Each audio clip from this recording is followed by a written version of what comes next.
Hello and welcome to another episode of Scope. I'm Tracy Pa. The tuna fisheries sector is by far Papua New Guinea's largest fishery in terms of catch, export and contribution to national revenue and to the economy. PNG is an integral part of the Blue Pacific continent, comprising of Pacific Island states whose boundaries collectively are 96% ocean and only 4% land. The average annual uptake in excess is of 2.7 million metric tons of tuna caught in the region. This equates to 60% of global tuna catch. Over 50% of the processing capacity and jobs are generated in PNG. And in terms of catch, PNG contributes 10% of the world tuna catches, averaging at around 350,000 metric tons annually. So picture 17,500,000 bags of 20-kilogram Trukai rice bags. Unlike all other oceans in the world, PNG's exclusive economic zone under the Western and Central Pacific Fisheries Commission remains the only well-managed tuna fishery, with stocks remaining at a healthy state and currently harvested at sustainable levels. The Fisheries Ministry and the authority responsible for managing and developing the fisheries sector, the National Fisheries Authority, in order to unlock the full economic potential of the fisheries sector and maximize its contribution to Papua New Guinea's economy, has been taking practical steps in reforming PNG's regulatory regimes to open up new opportunities for potential areas of investment.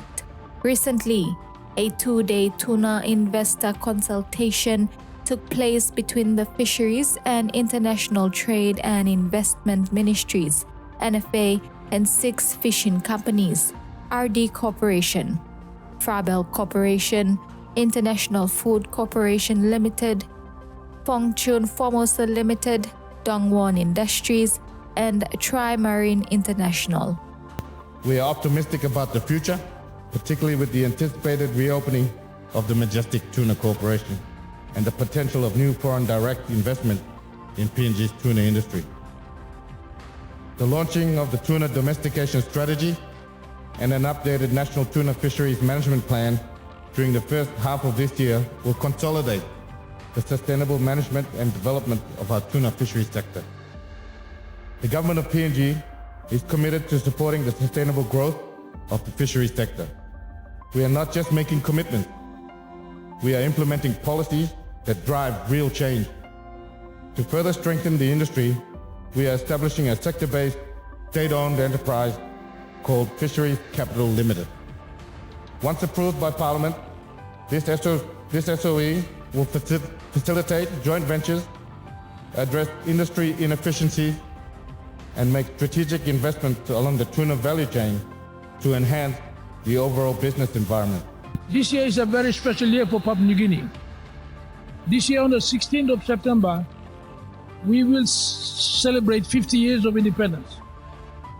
It is a time to take stock of the past, where we are today and where we want to go as a country, through all our subsectors, including our fisheries.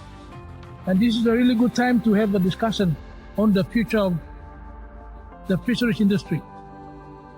This is by far one of the most important industries in our country, and one that we worry about a lot, and one we want to make sure we create a far better environment, attract more investors, and one we want to continue to build and sustain over the long term, because our gold and copper will go one day. Our gas will go one day. Our mineral assets will go, but fisheries is here to stay.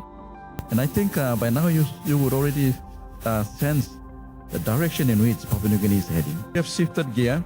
We are facilitating a paradigm shift, and we're heading in a different direction. As we celebrate Papua New Guinea's 50th anniversary, like Minister Maru has rightly pointed, the question comes into mind: what would be the future landscape of PNG's tuna fishery or PNG's fishing industry for the next 50 years?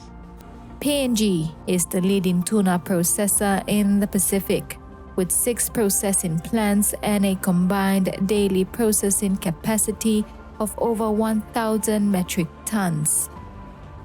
Thus, to ensure that PNG is investor ready, NFA Managing Director Justin Ilakini highlighted that NFA is leading the landscape change in 6 strategic areas.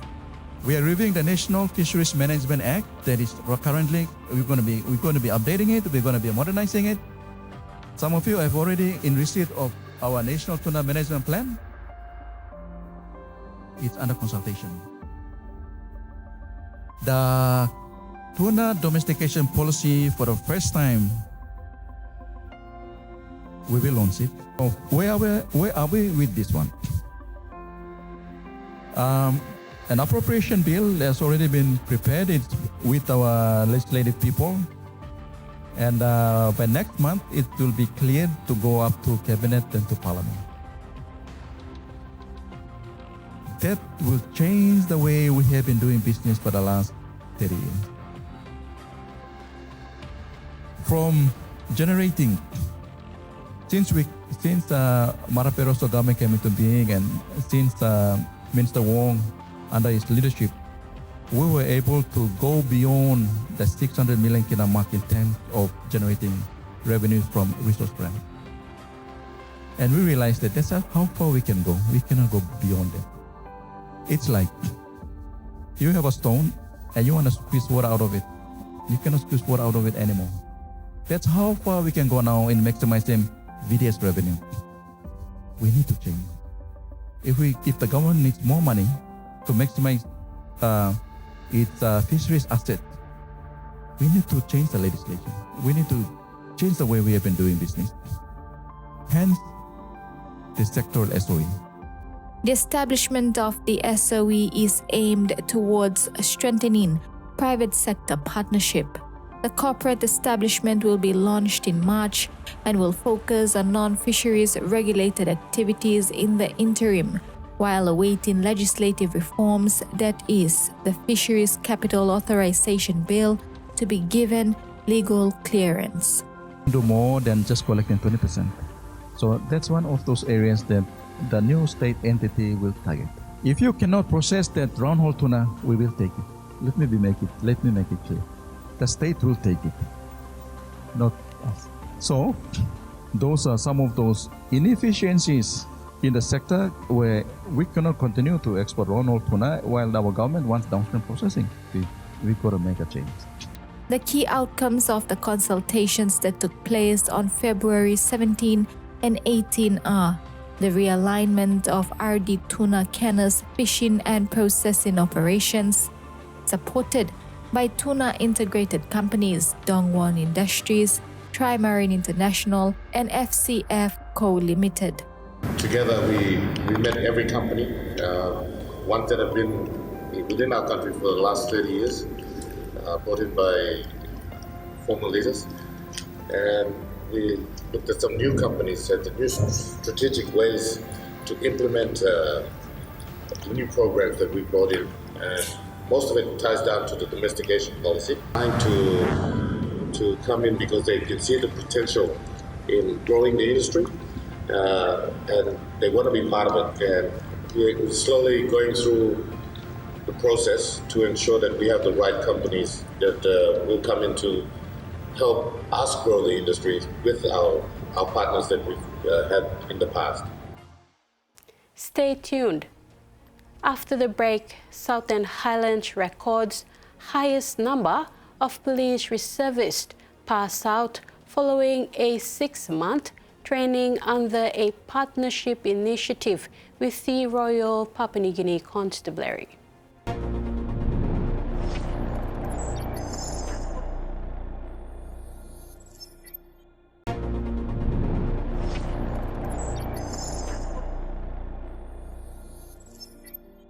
The biggest pass-out ceremony of Police Reservists was hosted in Mendi, Southern Highlands Province at the end of February this year.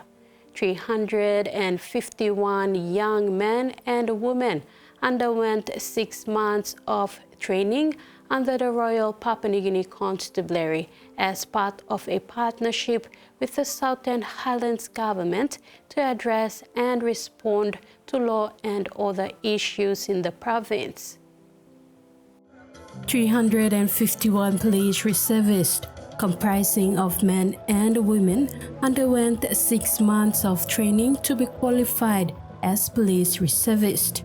They graduated at the end of February this year in Mendi, Southern Highlands Province. This initiative is a partnership between the Royal Papua New Guinea Constabulary and the Southern Highlands government in an effort to address and respond to lawlessness in the province. The 351 reservists now boost police manpower in the Southern Highlands, creating a safer, secure, and resilient community. Out of the 351 reservists, 193 are from Mendi Munihu district, 71 from Nipa Kutubu, 36 from Imbongu, 24 from Kagwa Erave, and 24 from Yalabu Pangia. Provincial Police Commander Ipenis Nili said these reservists were recruited on merit and had undergone intensive training that qualified them to serve. 151 of standing before us here, they are not only from Mendi Muniu, they are from all the 5 districts. They have been recruited on merit, no nepotism, no nothing. They go through all the formal process to come to this part, and now they are graduating on a high note to serve the community in respective districts. PPC Nili said they are targeting small communities in order that as soon as a crime occurs, it can be attended to immediately. In the past, and now you have did it again, and we believe that through this government we will bring forward and bring peace and order into Southern Islands, and with this man we will take back Southern Islands, where we got a lot of negative people talking about Southern Islands doing this and that. We want to tell the people of Papua New Guinea that we are not that, and the people of Southern Islands are peaceful, and this man 351 will make sure that law and order is placed. The PPC thanked Governor Powi, leaders of Southern Islands Province, Police Commissioner David Manning, and Police Minister Peter Shamali Jr. for making this reservist training possible.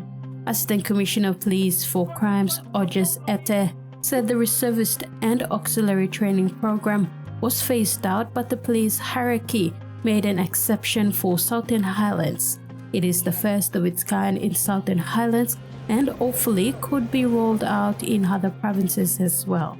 Consequence blow work blow me, you look out him lo kalabus. Me make him arrest. Senior provincial magistrate, you will make him decision.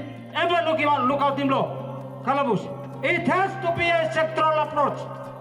ACP Ete said the training of this reservist comes under the government and RPNGC's vision to have 10,000 strong police force by 2040.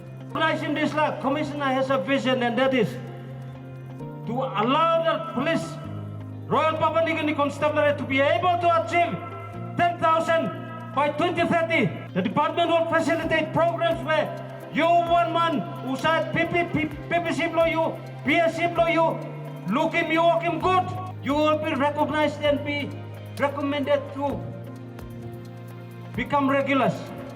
Ete thanked the reservists for putting their hands up and taking on this challenge to serve the people of Southern Islands Province. He encouraged them to serve with dignity and pride as officers of the force. People of Southern Islands and Papua New Guinea with dedication and service. But no walk him around. No can pass him narbla policeman law arrest him. Law and order in Southern Islands goes back to you people. People of Southern Islands, you will have good life. Representing reservist Dixon Pombe thanked Governor William Powi and the provincial administration for facilitating this program. because it signifies the value the police have in the community. Governor Honorable William Bowie and the Southern Highlands Provincial Administration headed by Mr. David Kelma for taking the initiative by providing funding support and leadership to ensure this program has been delivered successfully. Governor Bowie said about 3 million kina was used to fund the reservist training. We were the first to produce 351 police reserve because we had law and order as a big challenge. In the name of my Papa Mama who said, Sinan Lohi and witness him, you are giving them confidence. In the name of Olgaraman Mary Bloyumi who said, stop here, Los Southern Islands. Without policing, we cannot live a better life. Bowie said the reservists will be put on payroll. They will also be supported with a vehicle and other resources to do their work. The governor encouraged police station commanders and regular police officers to support the work of reservists. Payroll long PSI people now they will be paid. We don't go work in policing work with us.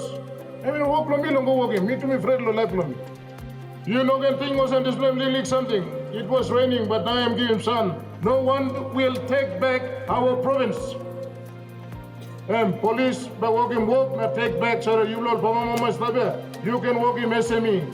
You can silence beginning go to school. Now you can go to housing. No one will do it for us. This policing work and constitutional work long police, long providing law and peace and justice inside the community. Imbongo MP and Minister for Justice Pilaniningi encouraged the reservists to apply ethical conduct when on job, including chewing betel nut, drinking alcohol, and getting involved in illegal activities. Congratulate the people. Some play young blood, plenty play young blood.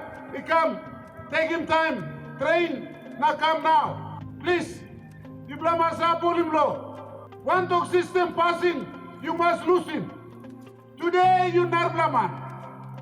Today you join him yourself. Fight law and order. Mendi MP Raphael Tonpi called on the community to respect the reservists and adhere to their directions while conducting law and other businesses in the community.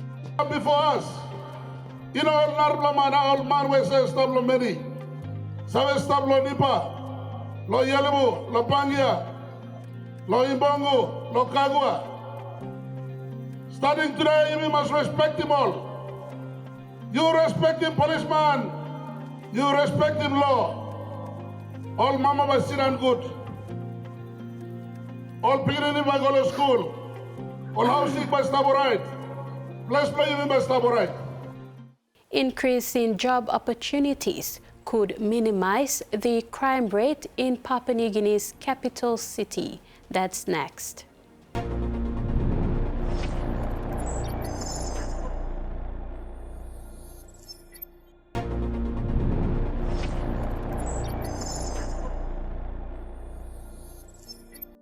The crime rate in Papua New Guinea has increased, and the National Research Institute is encouraging the government to provide more employment to youths instead of school spaces. Earlier this year, several incidents occurred in Port Moresby relating to murder and robbery, including the sexual assault and murder of a young Gabadi woman. Chairman of the National Research Institute, Wilson Thompson, is speaking up about the increase in crime rates and how it lines up to the increase in unemployment.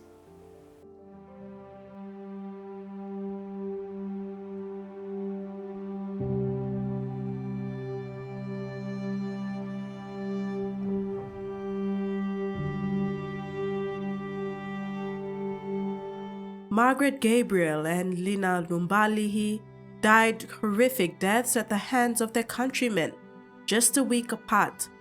While the country was absorbing details of Lina's tragic torture and death at the hands of her partner, it was another blow below the belt for women across the country and the family of Margaret Gabriel when she was reported to have been dragged out of the safety of her own home by men numbering into the 20s sexually assaulted, and her body mutilated. Lina allegedly endured torture inside a room and later died from her injuries, while Margaret was taken out into the bushes behind the compound she lived in, and there she lost her life. She had been married to Aman, an Indonesian, for only 6 months. Aman shared harrowing details of the break-in, the kidnapping, and theft that occurred. He said that his wife struggled with more than 20 men, pushing and shoving her out of the compound through a small opening that was a cut-up into the wire fencing. It led into the hills across Rainbow Heights. Tisan tumen tromoemi esam tisan kan makarat singkat makarat teko letes. Pulimem go. Pulenko makarat. So time you come out or Carmen go out, you go Swanem. You behind him come go outside. No, tisan makarat stop ya. Pulen mi stop. Oh stop ya mikul tisan kakarok mikudan go this way. Anna. Me. Okay, you go around, okay, you come back again. Huh? Yeah, me looking by name security. Security no stop cat. Stop friend me walk. Nam copy. Me talking copy. Rascal go inside. Me talk like this. Me some go inside. Security tighten finish. After a month, 12 suspects have been apprehended in connection with the rape and murder. In addition, settlers living in and around the Barony dump were evicted within the first couple of days from when the crime was reported. They had their makeshift homes and other permanent property bulldozed and burnt to the ground. Authorities initially suspected that those involved in the crime resided there. According to UN Habitat, Port Moresby is infamously known for its high crime rates. The escalating levels of rape, robbery, and murder have unfortunately earned Port Moresby the dubious distinction of being the worst city to live in. Another young woman from the suburb of Hohola shared how she almost lost her fingers from a confrontation with an opportunist in her neighborhood. Eunice was at risk at the moment she stepped outside her house on the morning of February the 23rd. I was waiting for my work pickup at my pickup location, Hohola, and I took out my phone to message the driver that I was at the location, and as I was putting my phone away, this young man approached me and took out his knife and said that he said in me ba knife me a phone do come. And when I looked up, I just panicked. I saw the knife and I panicked, so I stood up and he swung the knife at me, and I tried to block myself. I didn't know that he cut me. When I blocked, I scrambled and I ran towards this group of men sitting on the side. They stood up. They didn't see what was happening because they were behind a tree. So when they stood up and they called out, "Hey, see, so say one," I looked towards that man that attacked me and he ran away. Fortunately, she works for Glorious Medical Center and was able to get urgent medical attention. She regrettably said some of her actions invited the opportunist, including taking out her phone and trying to fight back. I regret taking my phone out in public. I shouldn't have taken it out.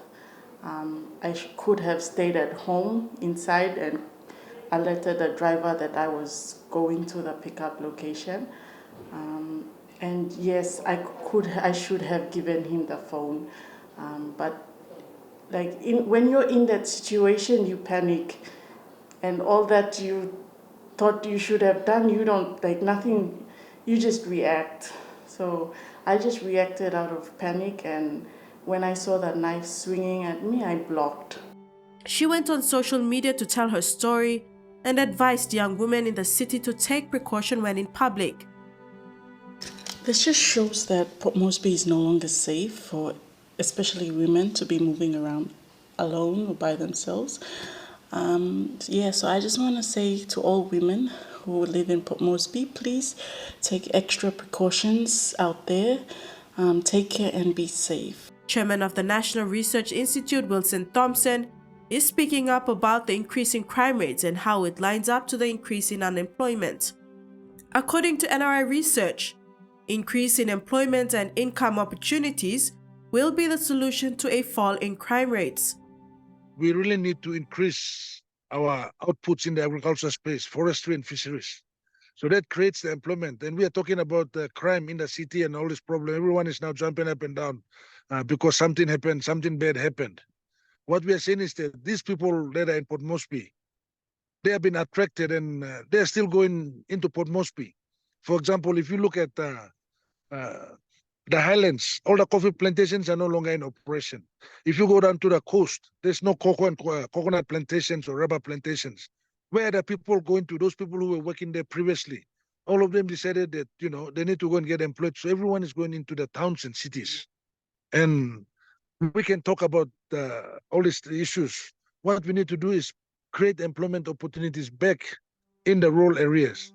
Thompson stressed on the government's decision to create more education opportunities and space for youths. However, Wilson said that is not the solution. The government has done fine in terms of education. We are creating the free education. We are providing the spaces. We are providing more space at the top. Everyone is passing through. We have 8,000 university spaces available. We've got about 30 or 40,000 in the vocational centers or TVET centers. We got another 10,000 in technical colleges, another 3,000 in the teachers' colleges, and everyone is going in there. And after they finish, when they come out, where are they going to go? And yet we are still creating more spaces for education and training. We are continuing to doing that, but we're not creating the opportunities for employment. Where do these people go? He stressed on the lack of pathways after education and how having more people on the street contributes to the increasing crime rate. He said the only way people get off the streets is to increase income opportunities. For example, by allowing more factories in the poultry, livestock, forestry, agriculture, and fisheries. For example, the biggest employer, it's not a mining company. For example, like Ramos Sugar alone, it employs about 6,000 people. Okay, you go to Galleries, the rubber, it employs about 1,200 people. You go to Linek Chicken, just a farm only, it employs about 1,500 people. So this is where the employment is. And you see New Britain Palm Oil in West New Britain, they employ about 26,000 people. This is where the people are employed, they're engaged in. In the mining, there's only 1,000 or few people there. So we need to create employment where there are a lot of people going to be engaged, like forestry. We need to, when we cut the trees and all that and we process them, we can have 10,000 people employed in the factories that are cutting down trees and making them into timber, making them into furniture and all that. Likewise, in the fisheries sector, if we have canning and loining plant here, we can have 10 or 20,000 people employed. So that's where the employment, we can create more employment in the primary industries. Thompson shared that the crime increase in Port Moresby cannot be reduced by the Vagrancy Act that many are asking for, with several members of Parliament pushing for. The Vagrancy Act is set to be tabled in Parliament this March. Thompson believes it won't do the country any good. If the governor is saying that they'll bring Vagrancy Act, I've got myself and all my kids are born and raised in Port Moresby, so where does it intend to send anyone to? That's the problem, and that's not a solution. For example, the Vagrancy Act that comes in, where is he going to send me and my kids? We call ourselves that we are from NCD, and we are all unemployed. So how do you send us? Send us to where? NCD is our home. This is our province, and that's where we belong. And likewise, everyone that's already in NCD, by whatever terms, even if they're registered on a common roll and they're voting in there, that's their home. How do you remove them? Even the courts won't allow you to remove these people because they've got the rights. They will say that I'm here, I voted on the common roll, I voted for the members in parliament. This is my home. This is where I belong. So the Vagrancy Act is not a solution. We need to look at the real solutions. Creating employment or making sure that people do not get into the city like what we did. We have to stay, go back out and work in the provinces or in the districts or wherever that we come from.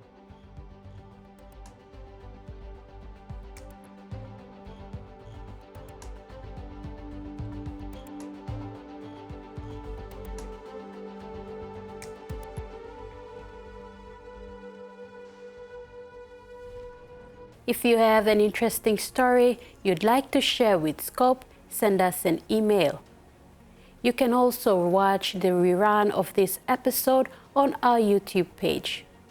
Until next Sunday, I'm Tracy Pa. See you then.